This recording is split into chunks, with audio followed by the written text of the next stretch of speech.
Yeah, I think it's All right. good. Okay. Welcome to listen, professionals.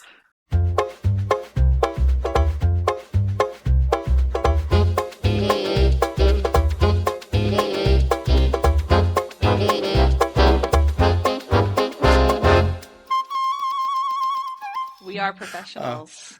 Okay, little transparency. I used to open the Library Police with the episode number that we did, and we did like 290 of those damn things. Good And lord.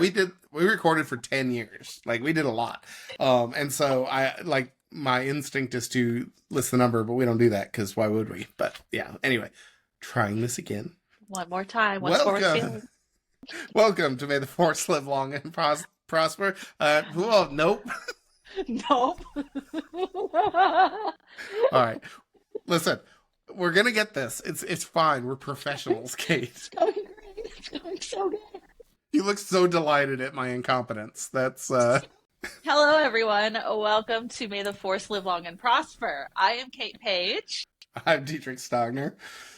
And every week, we take turns breaking down an episode of Star Trek Deep Space Nine, which I have never seen, or Star Wars: The Clone Wars, which I have never seen. Yes, you crushed it. Yes. I'm probably going to delete the 12 attempts I made to just bumblefuck my way through that opening that we've done now, what, a dozen times? But, if that's what you feel like you need to do. How you doing, Kate? I'm doing good. I'm only a little sad that my Carolina Panthers did lose last night against the LA Rams. I'm only a little sad. I ran downstairs between takes and Eric's got the next wild card game on, and I was just a little disappointed because I was like, you know what? It would have been really funny if the Panthers had won last night. Not fun. Yeah. Funny. I think that's important. It's because this is the thing about football, Matt. The Panthers won their division with an 8-9 record, which means we lost more games than we won. But we won our division because our division is just straight hot garbage. And the LA Rams had a better record. They were like 12-3. But because we won our division and they didn't win their division, they had to come to us. Football is weird. They had to come from LA to North Carolina to play football because we won our division, which I think is football math is my favorite kind of math. And we almost won last night. It was actually a really close game. We have a nickname for the Panthers here in Carolina. They're called the Cardiac Cats because watching them is a little bit like having a heart attack because the way we'll just play really fast and loose with possibly winning a football game. And so there was a moment last night where we really thought we were going to win and advance in the playoffs. And I was like, that would be really funny. But the LA Rams did win because they are the better football teams. So all is right in the football world, but I'm a little sad. Well, listen, I live in Nashville, so we're just all sad all the time because of the Titans. So they're very bad. They are very, very bad. But listen, we can't talk too much about sports on our Star Trek and Star Wars podcast. We'll lose all of our viewership. It's okay. We're going to bring it home because I had some thick pictures I wanted to share with you. Oh, I'm so excited about this. Because we were talking, was it a few weeks ago, about unhinged Star Wars merchandise? Yep. And then you started looking up unhinged Star Trek merch. I did. So I've got some stuff to share with you as well. Oh, I'm so excited. I wanted to share. I'm going to start texting you pictures because I wanted to send you some of my favorite unhinged merch. I'm going to go ahead and get it out of the way. Send you the picture of the Jar Jar Binks lollipop because it is the epitome of unhinged Star Wars merch. And my now listen, I have seen this before. You know what? I will edit in these images to the video as we talk about it, and we will share let's share a slideshow on our socials. Yeah, we're gonna share a slideshow on our socials. So you guys can see. So I'm going to try to describe what it is that we're looking at right now. Please describe the Star Wars merch I just sent you. So it is a unsettlingly... So it's a lollipop. Let's be fair. It's one of those push lollipops that you slide up, right? Yeah. With an unsettlingly realistic Jar Jar Binks skull. If someone grabbed his upper and lower jaw and wrenched them apart with the force that would tear him asunder, which looks like what's happening, although his eyes are strangely just kind of dead with it. They're kind of good with it. And then protruding from now, okay, I will argue this should not be considered canon. I've seen The Phantom Menace, and there is a moment in there where he's like sticking his tongue out and grabbing food. That is not what his tongue looks like. What is coming out of his face now is clearly a human tongue that has been severed and stitched inside his mouth. This is the most ghoulish thing, I think. This is what started this conversation on weird merch between the two of us. It is horrifying. Isn't this one of your bucket list collectible items? This is a bucket list collectible item. I would love to own one of these one day. I have distinct memories. I can remember what this tastes like. I had one of these. Oh my god. I know it's a lollipop, but I think that's the first moment I actually really envisioned someone putting this inside their mouth. I have more. Okay. You want to send me one? Yes. I'm going to. So I'm going to drop a link. Okay. Well, no. First, I'll just drop the image first of all of this first one. The last one's going to be a link because you're gonna have to do a little bit of dramatic reading for us, Kate. So look forward to that. Oh, so excited! Yeah. Okay. So go ahead and tell the people what I've just sent you.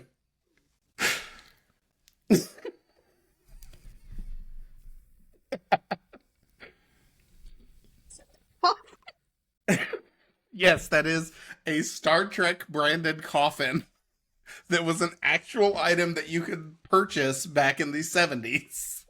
Official merch? I don't know if it was official merch, but it was sold. And yeah, it has the insignia from the Wrath of Khan movie on the inside. And the thing I like best about it is that the Star Trek insignia is not on the outside of the coffin. It's on the inside. It's really for me to enjoy.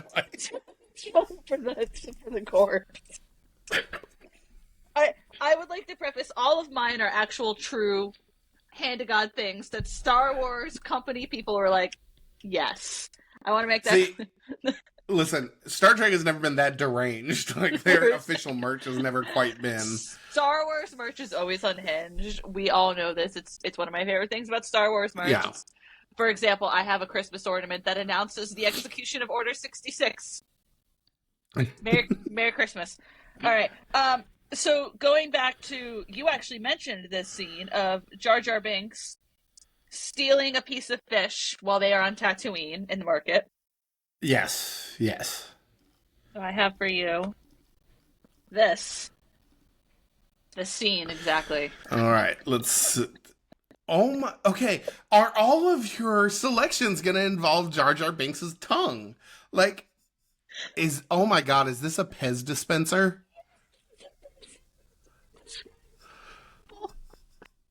Okay, so this is like a full diorama. It's worth noting. Like, this is a scene from the show. There's some kind of weird melted clay alien standing behind what looks like a hibachi.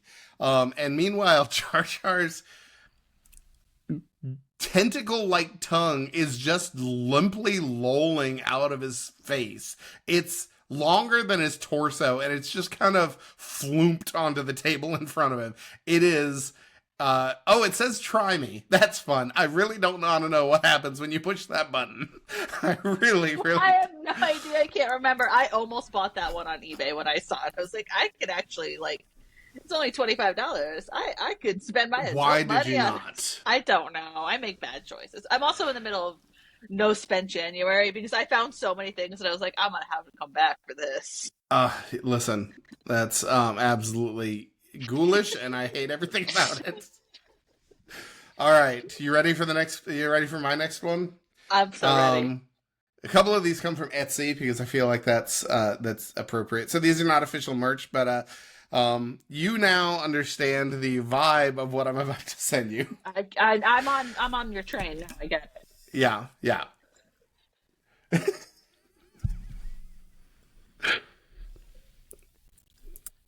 All right. How you doing? How you doing over there, Kate? For everyone who can't see, it's a mug. It is a mug. Is this recreating a famous painting? I think somebody made a paint. Yeah, listen. This looks like it's recreating a famous painting. So it's Bashir. And he is trapped in a loving embrace. Trapped. He is a No, willing not participant, I think. willing participant of Holly. He's not trapped. He's I can't remember his name because I'm so Garrick. Garrick. Just Garrick, plain old Garrick. And they are in the throes of And passion. by the way, to answer your question, yes, this is a variation of the famous painting "The Kiss" by Gustav Klimt, the Thank famous you. Austrian Okay. painter. Yes. Okay. So I did recognize that it was a famous painting. Good for me, I guess. I mean, I'm just gonna go ahead and save this for potential Christmas present ideas. Listen, all of this is just going on to lists at this point. I'm not. They may Yeah. be watch lists, but that's fine. All right, I what do you mean, got what next? kind of list? Okay, so we as I don't know if you know, but in the '90s there were these toys called Mm-hmm. Bendums, and they were like rubber toys, and you could like bend the arms and the Sure. legs, and Oh no, that's no, Kate, no, Kate, no, it's not no, Jar Jar. Kate. It helps. It helps. It's not Jar Jar.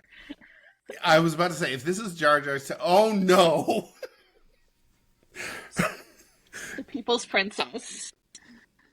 I'm looking at a Princess Leia Bendums. It does come with a limited edition trading card, so It that's does. fun. It Um, does.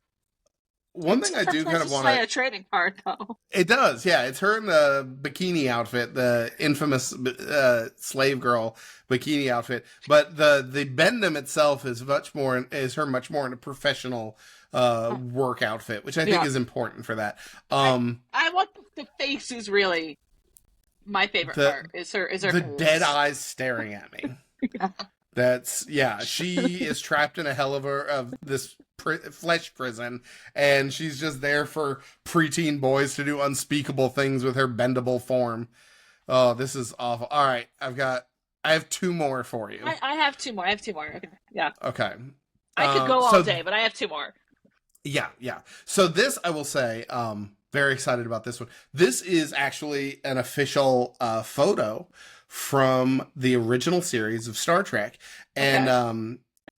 take as long as you want. We can edit for time. I want you to see if you can understand why this photo has become so popular among fans of this franchise. So go ahead Okay. and let me know if you can figure out why. I don't really Um, have to take my time, friend.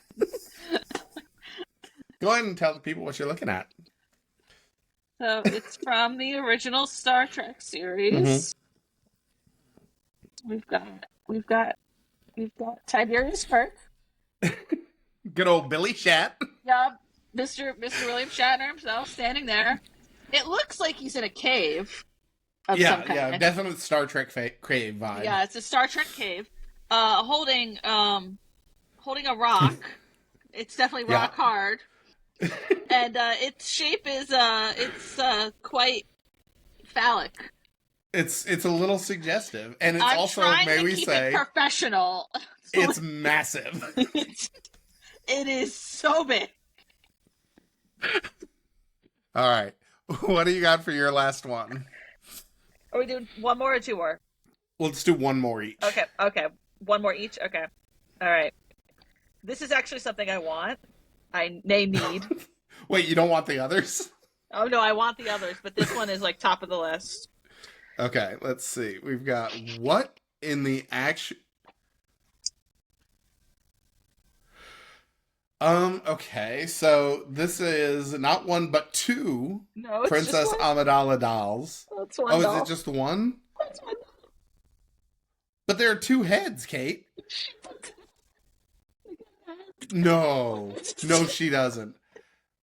Oh my god. Okay, well, so one of them is a bare face that looks like it's in the process of being given birth to, like it is absolutely emerging from a birth canal.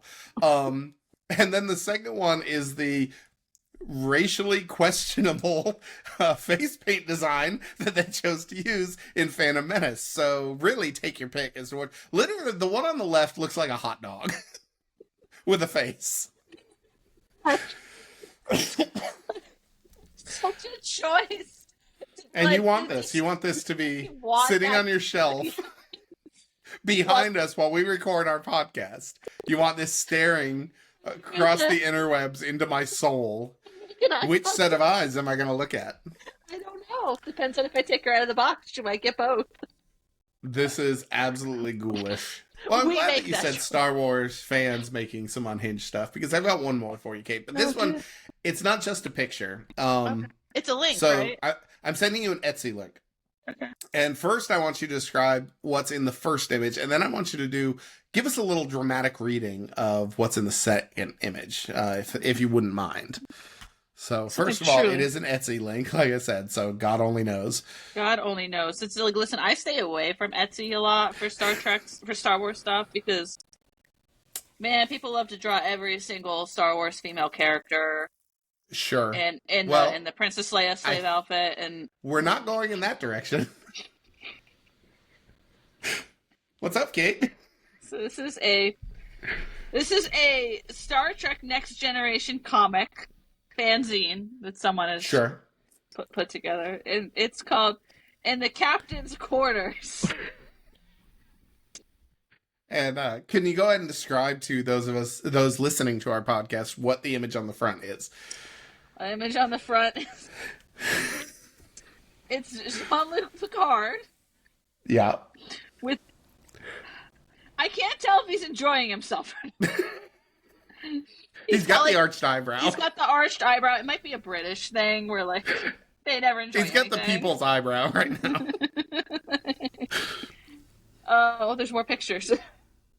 There are, but really, I think the second one, it's the blurb on the back, and I feel like. Do you want me to read it? Casper Manning here really worked hard on this, so I think a little bit of free advertising wouldn't go amiss. So go ahead and Casper, we're gonna hear. We're shouting you out, okay? Casper Manning. All right. Sleepless nights on the Enterprise. After Q gives Picard and the rest of the bridge crew a full frontal in Q Who, so I'm guessing there's a prequel. Stardate 42761.3-42761.9. The captain likes what he sees, but with the needy, melodramatic continuum, perhaps a more gentle approach is needed. As Q and Picard's relationship heats up, a certain commanding officer is struggling with the fact he is no longer truly number one. If you think that the promotional video I make for this episode is not going to be you doing that reading with some like Barry White set behind it, you are outside of your mind. Mm-hmm. With that, hey, do you want to talk about some Star Wars? It feels like as good a time as any. Let's discuss Season 1, Episode 5 of the Clone Wars, Rookies. Yes, the All right. Rookies. Originally aired October 24th, 2008. This episode is important because it was the first time that the word hell was used. They use it twice. Count it 1, 2 hells. So that is proof that the Star Wars universe has the Judeo-Christian concept of hell. They said it, which is funny because it aired that way on Cartoon Network. It aired that way in Canada. It aired that way around the world. And then immediately in America, it got edited because parents called and complained. Because, whatever. It stayed that way until it aired on TNT a year later. This is like when Cartoon Network and TNT were under the same banner, so they started like cross-promoting, cross-playing things. And now on Disney Plus, it is unedited, and they do say the word hell. But for a moment in time, some angry moms did get the word hell pulled off of Cartoon Network. Like, I would argue there were worse things being aired on Cartoon Network when the sun was up. I've seen some cartoons. I've seen Dexter's Lab. I've seen Courage the Cowardly Dog. But sure, the word hell. We have a problem with that. Yeah, that makes perfect sense. So we get a moral at the beginning of this, which I have decided that I'm going to start rating each moral on a very particular scale, Kate. Can you explain your scale to us? Absolutely. And it is how well that moral would fit on a corporate motivational poster that they hung up in the break room next to the OSHA laws. And we're starting strong with an 8 out of 10 with the best confidence builder is experience. So, I'm gonna hop on Canva shortly after this and really put that one together with What like a kind of guy looking cute out of a. what kind of cute animal would you put? Like when you're hanging there, buddy, it's a cat, like on a tree, like what? Honestly, instead of an animal, I think we're really got to go for the guy staring out over the vista. I think Okay. that's the Yeah. attitude we're going for over that. Um, so right off the bat, one of the things we get in the sassy 1940s radio announcer voice is that the Jedi are very, very spread out, and there's not enough of them. Yep. And in addition, the casualties that the Republic have been taking among the clones have demanded that the cloning facilities are working overtime, which means you get a lot of brand new clones out there. Mm-hmm. Basically rookies, which, Yeah. that's where we get the title of the episode. One of the things right off the bat is, correct me if I'm wrong, but isn't one of the reveals in Revenge of the Sith that this was the plan this was the whole purpose of the war, was to weaken the Jedi and spread them out so that they're isolated all over the galaxy, so that when Palpatine gives the old 66, Yeah. they're all surrounded by clones that he controls and don't have. Yeah. Yeah. This was part of the plan, was to spread them thin. It was also, of course, to infiltrate and take over power of the Yeah. Senate. There's listen, like this is why, like, I would argue that certain leadership, when we say they're like Palpatine, like certain current leadership, when we say they're like Palpatine, they're nothing like Palpatine, because Palpatine's actually very smart. Yeah. He's honestly brilliant. He's evil. He's a monster, but this is actually a really brilliant plan because he came at them from all sides, and this was Yeah. just one of the ways, is to spread the Jedi incredibly thin and then surround them with people who they think they can trust, Yeah. which makes it all the more heartbreaking when we do eventually get to Revenge of the Sith and what happens in that film. I thought it was really effective. Like, it helps anchor in to that overall and remind you, like, this is actually what's happening. It's very good.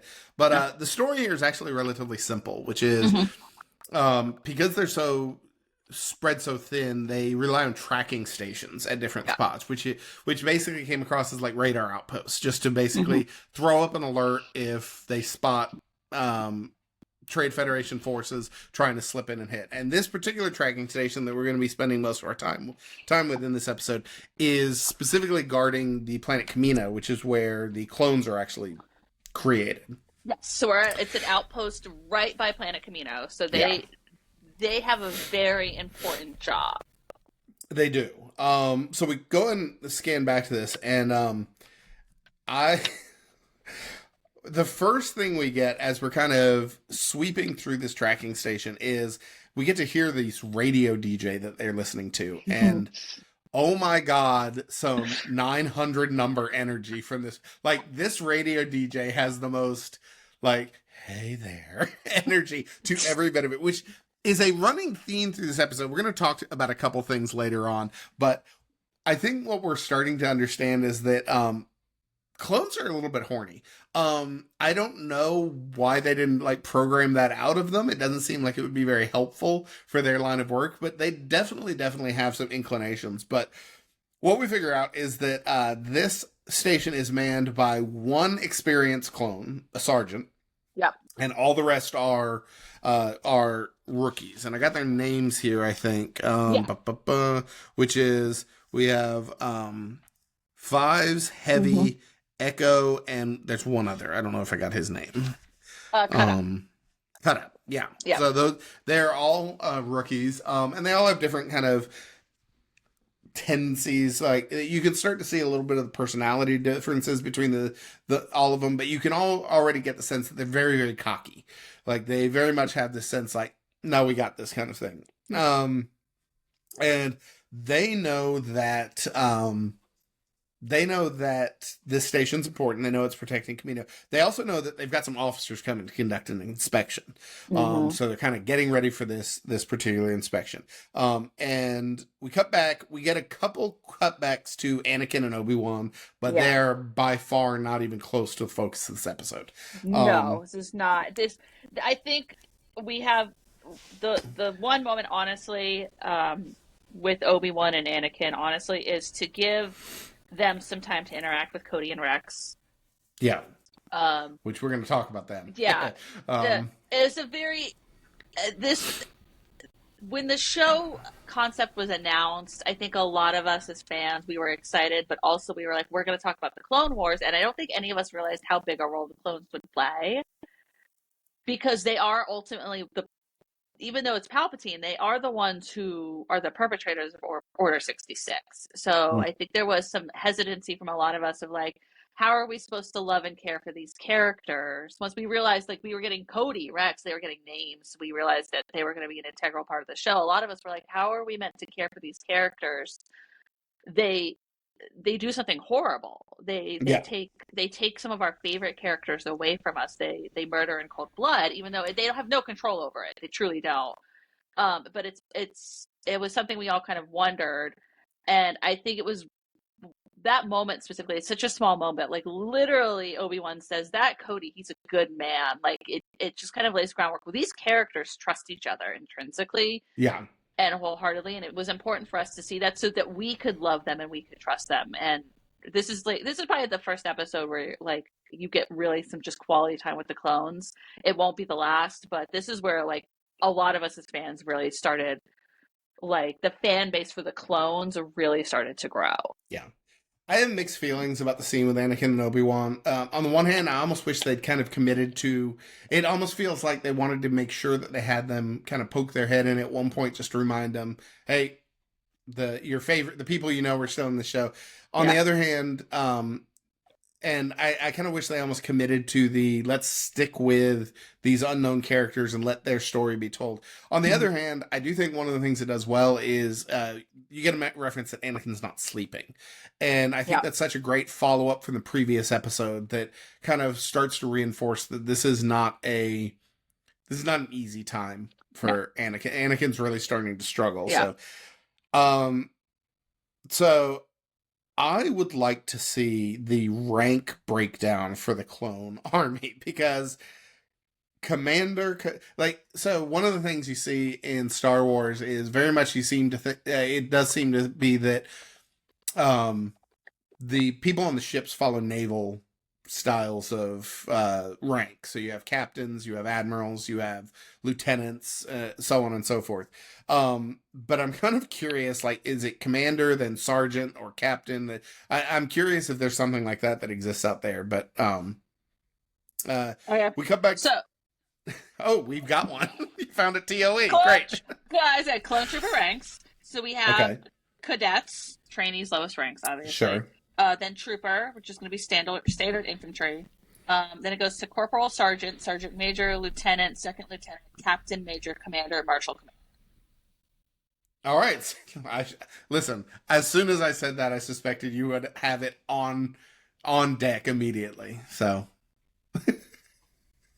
It's totally normal. It's a so, totally normal thing to have at the yeah, ready it's not weird at all. in one's files. It's not weird at all. Wait, that's in your files? That's not even a link? No, I just have a doc, just like a Word doc of like, it's fine. I'm a totally normal human being. It's fine. You're doing great, Kate. Doing great. Doing great It's at just life. exactly why we do this show together. Doing great at life. So they've got a meteor shower coming in, the clones at the base. And Yeah. it is funny. Heavy's not impressed whatsoever. He's very bored with it. Does not care.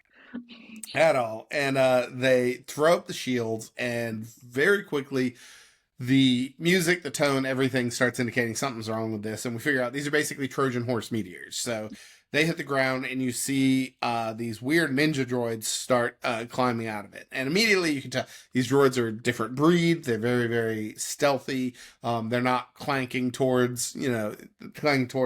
However, that being said, they do still say Roger, Roger.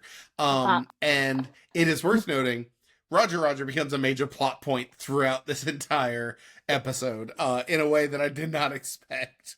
Wait, hold on.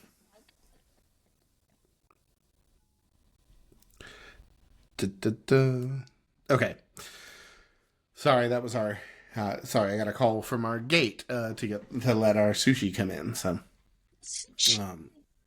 yes. So yeah, we get the Roger Roger. I had a little bit of difficulty at this point with kind of an idea of how many clones versus how many droids there were, because basically this episode is about these droids are attacking to take out this, or not even to take out. In fact, that's very important They're that they don't trying to take take out the out. Yeah. station. They're Yeah. trying to seize it so they can lock the all clear signal so that Grievous's Hmm. fleet can slip by. That's the entire Hmm. strategy. Yeah. And it's worth noting their initial assault for the droids goes great. Um, It does. they Yeah.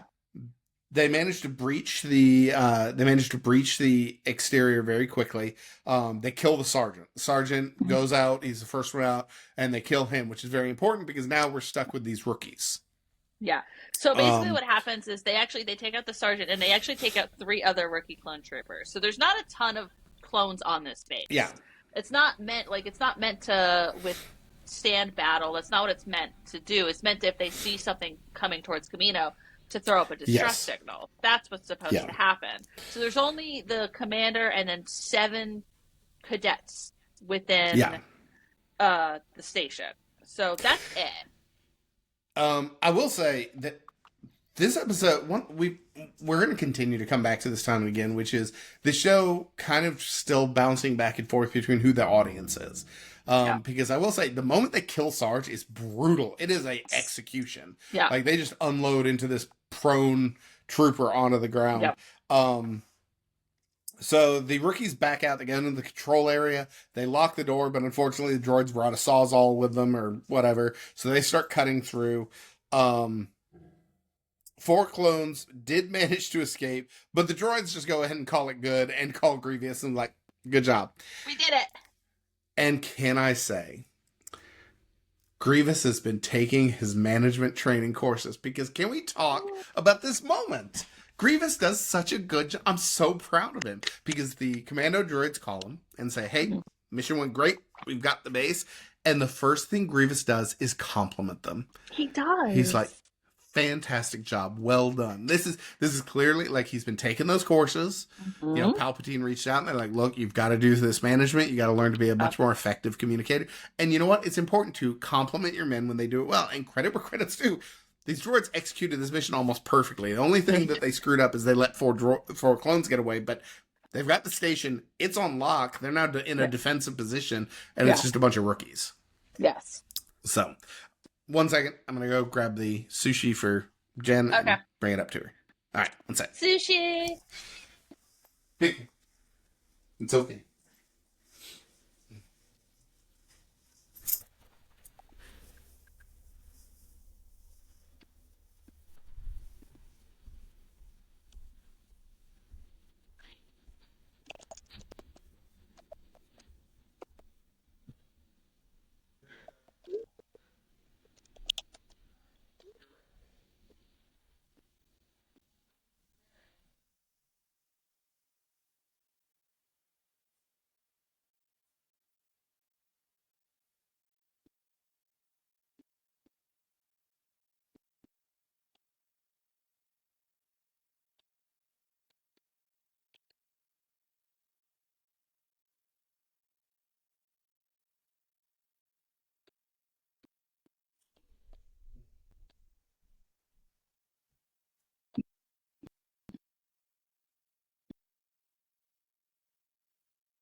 You're back. I'm back. We got Jen's sushi. Good. Everything is all good. Okay. So, yeah, very proud of Grievous. He's coming a long way. Yeah. Yeah. Proud of him. Good boy. Um, all right. So, we get a reveal that there's a spy on Camino. That's how they know. And I got very excited. I was wondering like who it would be, and that it's just Ventress. It's-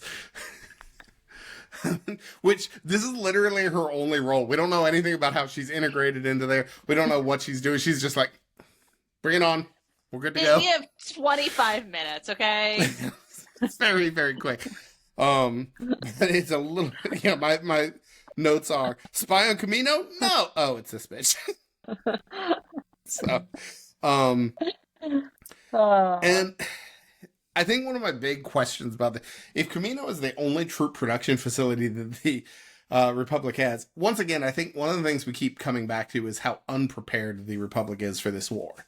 Because if that's your only troop production facility, that should have a goddamn fleet surrounding it at all times and all this. And you very much You get the would, sense that they're so spread out that there's, it's not yeah, really that well protected. Yeah. yeah. I So, mean, it's mostly like they probably, again, they don't have the resources, and you kind of have to decide where are you going to send these resources. And yeah. Um, And so one of the elements, but you do get the sense early on that it's incredibly important that at no point does that all clear signal stop, because I had this sense that they were looking for a hit and run, that he was looking to Mhm. jump in, blast the hell out of Camino, and jump out because there were Republic forces all over the area, and they could jump in and intercept pretty quickly the Yeah. moment things go sideways.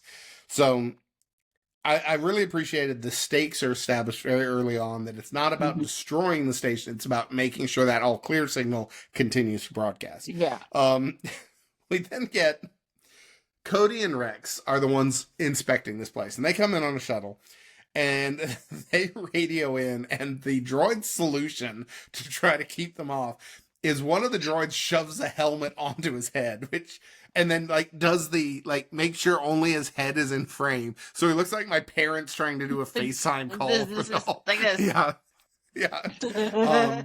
And they're like, "We're coming in for an inspection," and he goes, "No, we don't need an inspection." As somebody who was in the military, immediately I was like, "Oh wow, well that's the worst possible thing you could have said in the world ever." And to his credit, Cody's like, "Yeah, that's not how this shit works." How this works. Um, I will say also, it cracked me up. The droid with the helmet on just looked like a bobblehead.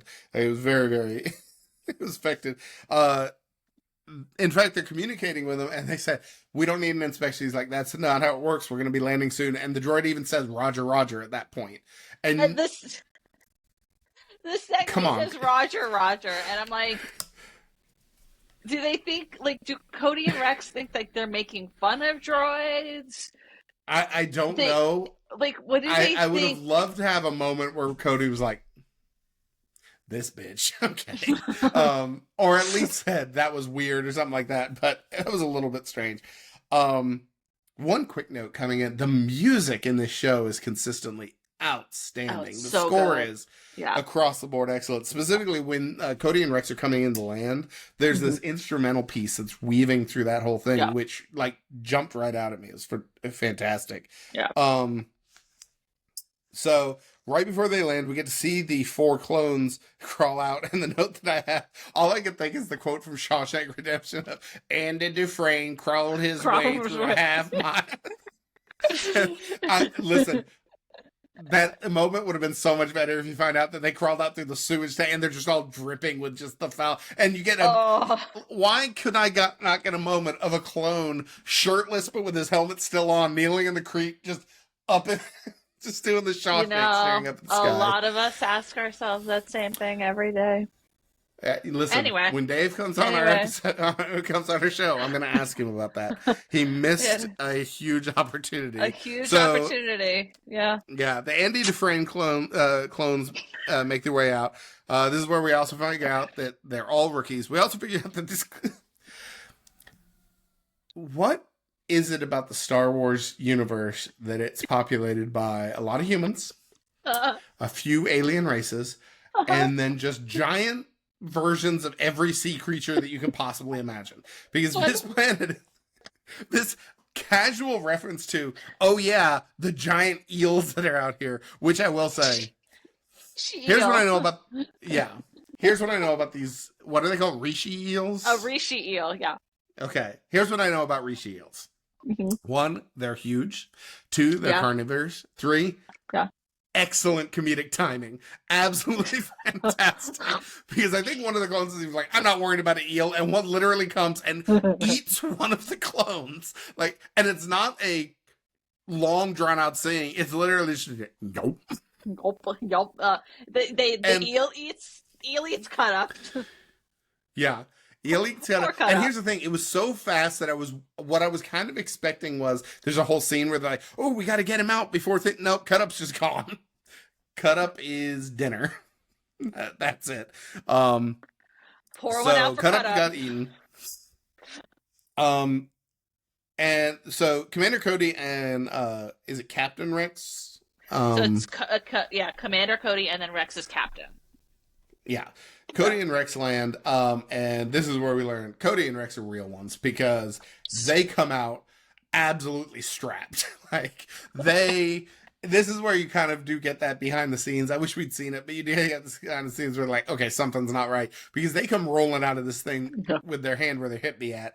Yeah. Um, the so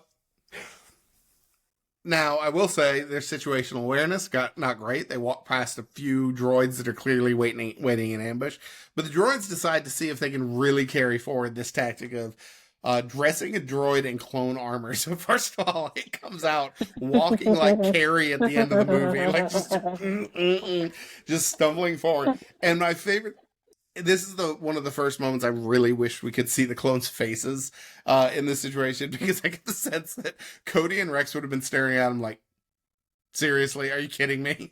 Like this is so one of the so this thing comes up and clearly designed to distract him while the other clones are getting into shape. And this is where, hey Kate, do you want to take a quick guess at who my new favorite character of this show is? Um, is it Rex? Because you're goddamn right, it's Rex. Is it Captain Rex? Because this droid opens its mouth and does not get 3 words out before Rex is like, well, you're not real. And does Rex say, I don't think you're real? No. Does Rex give a signal to Cody saying, hey, I think something might be off? No. Does Rex quick draw like goddamn Timothy Oliphant in any role and drop that motherfucker right there? It is no move. He literally just boom right in the head to the point that Cody's like, whoa. What are you doing?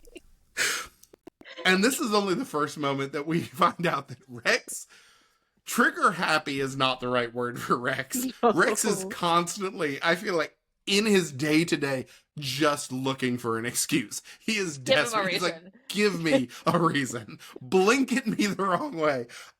Listen, Rex consistently through the whole thing cracked me up so much. Rex draws his heater, drops the droid. The commander droids ambush him. Rex and Cody very quickly.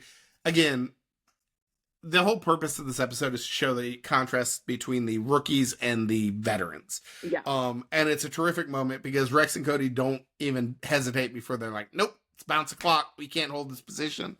The droids blow up their ship very quickly. They yeet right off the end and they're reunited with the rookies, the 3 left, which are Fives, Heavy, and Echo. Mm-hmm. At one point, there's a very strange bit of military slang is a common thing. Like, your hat is not hat; it's a cover, right? Yeah. And this is where we find out that the clone slang for their helmets is sunbonnet, which is so it's such a choice. It's such a choice.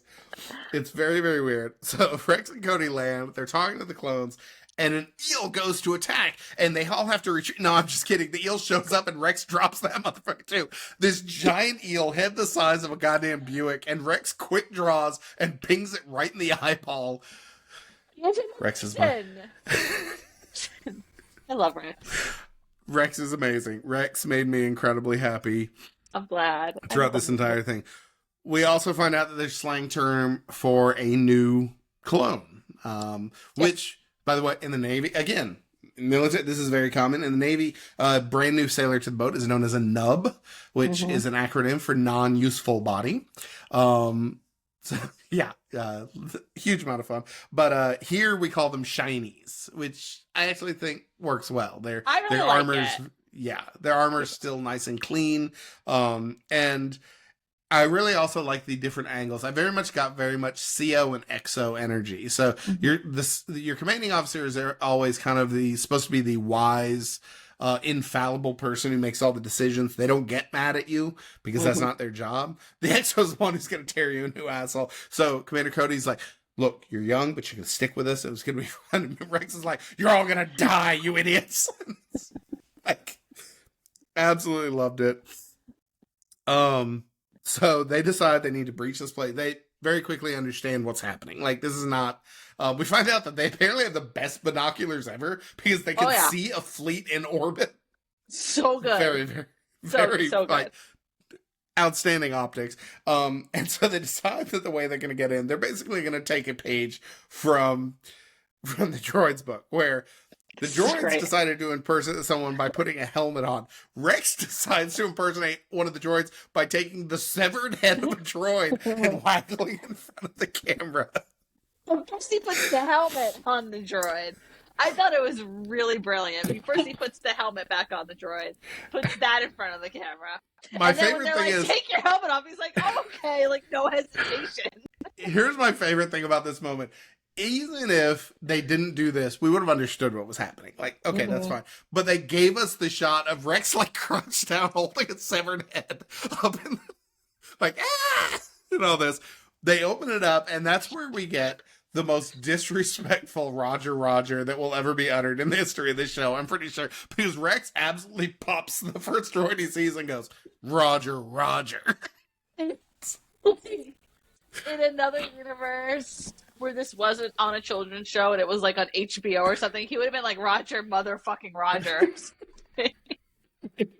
Listen, I really, really love the entire. So Rex is doing the majority of the shooting in that, and I actually think that's very intentional. Commander Cody is a commander. He is in Yeah. charge. And I also get the sense he's worked with this guy long enough. He's like, oh, just let him go. He's going to be fine. Let him do his thing. He's fine. So they breach in, they start going through, and this is, I have a timestamp for this. Okay. If anyone is following along on this episode, if you would go to 12 minutes and 30 seconds, they're assaulting the main room, and this is where we get a quick moment that I had to go back and check, where we find out these clones have pinup girl posters all over their walls. They do. They do. And I want to know who is this like a famous actress? Is this a model? Is this just were these issued to him? Because between the 900 number DJ and the goddamn pinup girls on the wall, it really makes you wonder, how are they passing the time when they're just hanging out at this place? Like, listen, clones get into some stuff. We figured that out in this episode. We get the clues. They especially the rookies. Apparently, the rookies need a little bit of entertainment. So, I mean, you need something to do. You're just hanging out, watching a signal. and you listen to your sultry DJ and stare at your nudie posters on the wall. Very, very. Who are we to judge? Who are we to judge? It's funny that you caught that, and I caught that. I caught it every time I watched this episode. But the word hell is uttered in this scene as well. And that's a problem. Correct? That was the problem. That was the problem, not the... yeah, not those. I'm just saying. We get a run and gun fight through the station. Yep. The droids actually reveal they have swords, which is a odd little quirk. Doesn't really pan out to anything, but... No, it doesn't really pan out. I like these droids. Sometimes I wonder... Are they expensive? Why aren't we using these droids more, these droid commandos, instead of our regular clangers? But... Yeah. Well, I can tell you, Kate, because these are actually powered by computers, whereas the ChatGPT droids are powered by the chip in a Casio wristwatch from 1973. That's the difference right there. Because I will say, Grievous... I really love when characters are intelligent in the way that... Grievous, they're still sending out the all clear. Everything seems fine, but he can't get a hold of his people. Not people, droids. He can't get a hold of the assault team. So Grievous does exactly what you should do. All right, send on reinforcements, make sure it's clear, secure the area. Now, do I wish that he sent down more commando droids instead of the absolute dumpster truck full of ChatGPT droids? Yes, I do. But you just get the clankers hobbling out of that shit. So clearly the commando droids, there's a finite amount of them, whereas there's just endless amounts of our traditional clanker droids. So the clones figure out very quickly they don't have time to change the signal back, to send an alert. So they actually figure out the right one. They recognize that the droids are doing the best not to damage the base, so they're going to blow up the base. They blow up the base, all clear signal stops, and that will at least tell the fleet something is not right. Yeah. Again, terrific plan. They realize they don't have enough explosives to do that, so they basically use, I don't know what they called it, it's propane. They drag a bunch of propane tanks. And this is where I have one of the most unsettling realizations since I've begun watching the show. Kate, are the propane tanks droids? Because they're walking to the central area. Are these droids that are loaded up with propane that they are moving into this territory to just simply explode and kill everything? Did they let the droids know that this was the mission? Was there an existential... Did they lie to them and be like, everything's going to be fine? I don't know what you want me to say. They don't have a cute nickname. They don't have a cute nickname, so I don't know what you want me to say. No, we can't give them a cute nickname. What happens here is horrifying. Like, hey, buddy, can you walk yourself into that room? Sure. Why you want me to do that? Don't worry about it. It's going to be fine. Okay, yeah. This is fun. I haven't met you before. This is going to be a good time. Anyway, just walk right in there. Yep, it's going to be fine. Just walk your ass in there. Sure, nothing's going to happen. It's going to be fine. It's going to be fine. Why is that clone looking at me with that really upset look in his eyes? Don't worry about it. He's having a bad day. Just stroll your ass right in there. I don't know what you want me to say. Yeah. Okay. Well, we're going to slide past the potential war crime they commit. They load propane tanks in there, and they have to do a stand, basically. They've got charges. They got to rig them in order to blow, and then they got to rig them on a timer so they can get out, blow them with the remote detonator. Cody gives the laziest motivational speech I've ever heard. Look, Cody's clearly very good at his job, but he has no time. He's like, I gotta say something, but let me just jam something out. Knocks it out really quick. They go get guns. I really enjoyed the line delivery of "big gun doesn't make a big man." Because I think it's Heavy. Heavy says that. Heavy picks up like a Gatling gun. Yeah. Which, I don't know why he didn't grab that in the first place, but it's fine. So they open up so Heavy gets posted up, the door opens, and they have the droids like flooding in. And it's not just the Chat GPT. We have some droid destroyers. We have some heavy duty ones. They're clearly outnumbered. And credit where credit, like even Cody and Rex are like, we cannot hold this position. This is not happening. Heavy starts laying down quite a bit of fire. Meanwhile, we cut back to Obi-Wan, who we've assigned a lot of characters in this, some management courses. And I'm afraid you're going to need one, because here's what happens. Whereas Grievous said, we're hearing the all clear, but I can't get hold of my troops. Send help now. Obi-Wan says, we're hearing the all clear. I can't get hold of the clones. That's probably fine. And then we cut away. I'm like... Obi. Nothing suspicious to be alarmed about here. No, Obi, no, stop. We're not going to do that. Yeah, this is where I have my note of, oh God, are the fuel tanks droids? Oh God. So we have this running firefight while they're moving him into place. They had the detonator put on there. And then to be fair, one of the most common tropes in this kind of storytelling is the remote detonator won't work. Yep. Which... it's common because it's effective, because it effectively demands that one of the characters make a sacrifice. Yes. And that's going to be Heavy. Yes. So,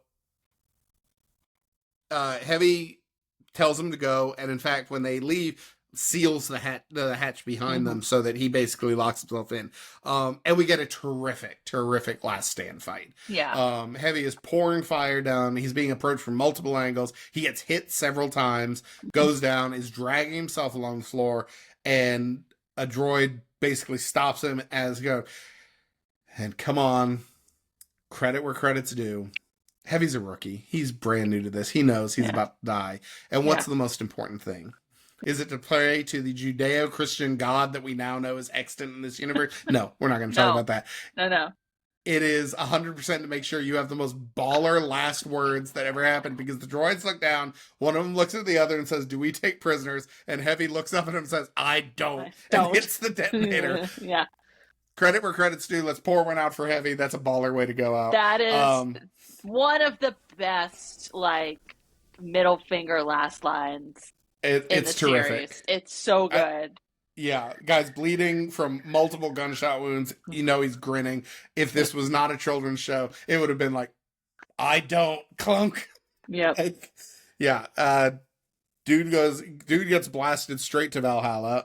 But R.I.P. Heavy. We hardly knew you, but it works. The instant the all clear signal stops, Obi-Wan and the rest of the fleet realize something's wrong, and they drop the whole damn fleet on top of Grievous. He's outgunned because now he doesn't have that big battleship anymore. So Nope.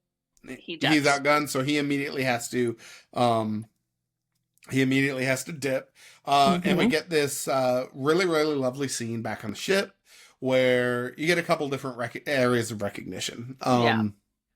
First, Obi-Wan says, "We thank you for, we really appreciate your valued service, your honor, and the sacrifice that you made." One of the clones probably should have raised his hand at that point and asked if they could get paid now, but they don't do that. Missed opportunity, I feel. But if you don't shoot your shot. Listen, you gotta raise your hand at some point. The bigger moment, I think, is Cody and Rex come up, and this is a huge moment for anyone in the service, where there's always a point where you change from being the new person to being, you're now part of the team, and there very much is this. They're invited to join is it the 501st? It's the 501st, yeah. Okay, which I've heard of before. I figure maybe coming in more into effect later on. Honestly, it's going to become a big part of the show. Fives and Echo, which are our two remaining clone troopers from this episode, they will go on to be part of Bad Batch. Okay. So these are now two very important characters. And I like that. I think that's actually really, really solid. And then they get medals, and then the camera slowly pans to the side where Chewbacca is just glaring daggers at these clones who got medals, wondering when he's going to get a damn medal. That doesn't happen, but that's all I could think of, because famously Chewie doesn't get a medal at the end of New Hope. Anytime someone doesn't get a medal, it's okay, though. He randomly gets one. In The Rise of Skywalker, it's fine. Totally made sense to put that in the movie. That medal is a Lifetime Achievement Award. That's exactly what that is. That's the Oscars going, "Oh, God, we have never given him up some award." Make up an award really quick. It does have an air of, like, participation trophy. Anyway, I could do a whole rant about The Rise of Skywalker. We don't have time for that. We do not at all. Another day, maybe. And we wrap up the episode. So that's it. So, what did you think of Rookies? I liked it. I liked it a lot. I think, first of all, it introduced who is clearly now my favorite character in the show by such a long margin. Go ahead and brace for any time you say, what Clone Wars character did you think should be in this DS9 episode? It's just gonna be Rex. Always Rex. Like, always all Rex. Day long. I really, really do like the way that they've started to illustrate the personality differences between the clones, because I think that is key, and it's going to play into the tragedy that you talk about later, that we are building up these characters as individuals with personalities and elements of who they are. I, as somebody who served in the military, I really love that dichotomy of veteran versus brand new person and how that changes. I thought the entire sequence was great. It was well put together. It's not my favorite. I still think it's not quite as high as some of the other ones, if only because this was one of the first episodes where I felt like the length really was a heavy weight around its neck. This felt like it needed about 10 more minutes, I think, to really breathe properly. There were several moments, like one of the clones gets eaten in front of the others, and it's never mentioned again. There are the moments with Obi-Wan and Anakin feel like either you cut them or you need to give them more time to really kind of zero in on. So it did feel like this was rushed in some elements, but that Yeah. being said, the rest of it, it's a very tight story. It's well done. Um, I had a good time with it, and again, the fact that you tell me that Heavy and Fives are actually going to get more time, more screen time in the show, I like the fact that the show is laying the groundwork for Yeah. stories that they're going to be telling later on. I really love this episode. It's actually of the first season. It's one of the ones I go back to again and again. Mhm. Um, it's I guess this is technically a little bit of a spoiler. We get a prequel and a sequel to this episode later down the line in later seasons. That are like direct like connections to this episode, which I think is fun. Um, I love Cody and Rex both. They're two of my favorite clones. Vibes and Echo. I've not watched The Bad Batch, which is a little embarrassing because I usually gobble up everything Star Wars, but I just never really got around to it. And so now I'm like sitting here like waiting for the time when the time is right to watch Bad Batch. Um, but I love Five and Echo. I I think you're gonna really grow to love them. I like this. The reason I love this episode so much is that the relationship with the clones is a difficult one to have because of Order 66. But getting to see them individualized is really important. I think it does a lot of work in helping us understand their relationship with one another and then also their relationship with the Jedi. Um, but this specifically, getting them to see them interact mostly with just each other. Again, the moments with Obi-Wan and Anakin are so small. I do think that they do a lot more work than maybe you want to give them credit for. I think that those moments, again, they're small but they're important. Yeah. I Um, think there's always going to be a challenge between evaluating a scene as it works for that individual episode and as it yeah, works for the series as a whole. yeah, I like I said, I honestly, if I'm giving this like an out of 10, this is an eight and a yeah, half out of 10. It's a solid episode. But as I said, I think that's going to consistently be something that I, if my biggest criticism of an episode is I want more time with mm-hmm. it, that's usually a Yeah. uh, pretty solid thing. Not to And what you I expect. think, yeah. But no, I liked it a lot. Yeah, They introduced a couple characters that I'm really excited to see more of. yeah, And it gave us kind of a interesting look at, once again, how unprepared the Republic is for this and the cost of being unprepared that is paid not by the people who made the choice not to get prepared, but by the people who are actually out there having to fight this war. And, and it's another small moment. I don't know if it's something that like they're not they don't linger on too much. They're calling these guys rookies. They're calling them shiny. But something that is said, it's actually said in the cold open. It's said in the scroll of yeah, the opening of the episode is that not only are they putting a lot of rookies out, they're putting a lot of rookies out that they're kind of fast tracking their training yeah, process. So and the training process for clones, it's kind of dark when you think about it because they're aged up, yeah. right? So Yeah, they're like aging. chronologically, aren't these like 3 years old or something Well, like that? they're almost. It's almost again, and it's something that you could kind of akin back to Ahsoka. And as the series goes on, the connection that Ahsoka has with the clones is very different than the one that Anakin and Obi-Wan Yeah, have. Because again, when you think about it, they are children soldiers. Um, yeah. so she is almost shoulder to shoulder more with them than she is with her fellow Jedi at points. So I'm excited for you to see that part because again, Yeah, I am it too. helps us see this war from all different angles, and it's one of the reasons I really love this episode is getting to spend so much time with them. Anytime I get to spend time with just the clones, I'm happy because I think there's so much story to tell there. All right. Well, we got a little bit of time for some honorable We mentions. do. Do you want to We go do. first? You got anything? Yeah, I do. There is a video game that has gotten a lot of attention because it basically is sweeping pretty much every award for this last year. It's called Claire Yeah. Obscura Expedition 33, which, Yeah. first of all, The it's the name most rolls video. right off. It's the Roll most off the tongue. video game goddamn name in the world. Like, come on now. Just right off the tongue, that title. And I picked it up and started playing through it. This is a French RPG that is very much taking cues from some of the classic JRPGs, most notably Final Fantasy. It is so the essential plot of this is that the humanity is on the verge of extinction, Mm-hmm.